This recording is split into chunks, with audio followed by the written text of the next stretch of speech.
देखिए, जब हमारे खुद के इंडियन स्टूडेंट्स वहाँ पर फंसे हुए हैं और हज़ारों की तादाद में फंसे हुए हैं और वो बच्चे बता रहे हैं कैसे हॉस्टिलिटीज़ बढ़ती जा रही हैं, उनको हॉस्टल फैसिलिटी नहीं दे रहे हैं, उनको खाने की फैसिलिटी नहीं दे रहे हैं। इस समय पे इंडिया अगर इकोनॉमिक और इमर्जिंग सुपर पावर अपने आप को मानता है, उनको कहीं ना कहीं अपनी लॉन्ग स्टैंडिंग एलाय रहा है रशिया, उनको बताना पड़ेगा कि ये गैर जिम्मेदाराना काम हुआ है और वॉर गेट्स यू नथिंग।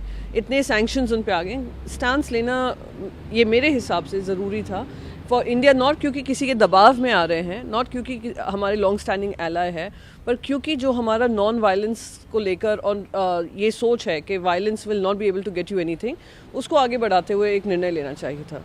बहुत अच्छी बात है कि प्रधानमंत्री जी खुद इसमें सतर्कता से काम कर रहे हैं, पर उम्मीद ये थी और वहाँ के बच्चों की भी उम्मीद ये थी कि जैसे ही 15 तारीख को एक एडवाइजरी इशू हुई थी, उसी समय पे एवैक्यूएशन प्रोसेस क्या होगा, कितनी फ़्लाइट्स और बढ़ाई जाएंगी, कैसे उनको लाया जाएगा वापस देश में। सबसे पहली फ़्लाइट जो गई थी वो 22 तारीख को गई थी। 15 से लेकर 22 तक आपने कीमती समय आपका नष्ट हुआ। 16 तारीख से मैं भी चिट्ठी पे चिट्ठी लिखे जा रही थी, मैंने इस मुद्दे को उठाया भी था कि इवैक्यूएशन प्रोसेस और स्ट्रैटेजी के अंतर्गत अब वहाँ पर हमारे स्टूडेंट्स फंसे हुए हैं। करीब 500-600 बच्चे सिर्फ रोज़ आ पा रहे हैं, हज़ारों की तादाद में वापस लौटने हैं। मैं उम्मीद करती हूँ क्योंकि प्रधानमंत्री अब इसमें हैं, हमें ज़्यादा से ज़्यादा हम लोगों को वापस ला पाएंगे।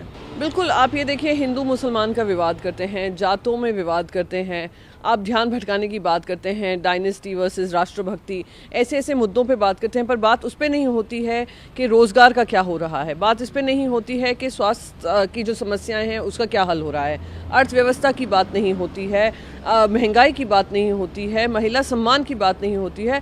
ये देश के लिए बहुत महत्वपूर्ण मुद्दे हैं, पर उससे ध्यान भटकाते हुए हम जाति और धर्म की लड़ाई में हमेशा फंसे रहते हैं, क्योंकि भारतीय जनता पार्टी का पेटेंटेड मॉडल है। परिवारवाद क्या भारतीय जनता पार्टी में नहीं है?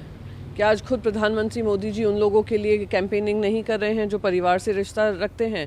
क्या उन्होंने अपनी पार्टी में उन लोगों को शामिल नहीं किया है जो फेमस परिवार से आ रहे हैं? तो बार बार परिवारवाद और राष्ट्रभक्ति के डिफरेंस करना बहुत महत्वपूर्ण है। और आप क्या ये कहेंगे जो परिवारवाद लोग हैं आपकी पार्टी में भी, वो राष्ट्रभक्त नहीं है? हर देशवासी राष्ट्रभक्त है। इस तरीके का माहौल बनाना बहुत ही दुर्भाग्यपूर्ण है।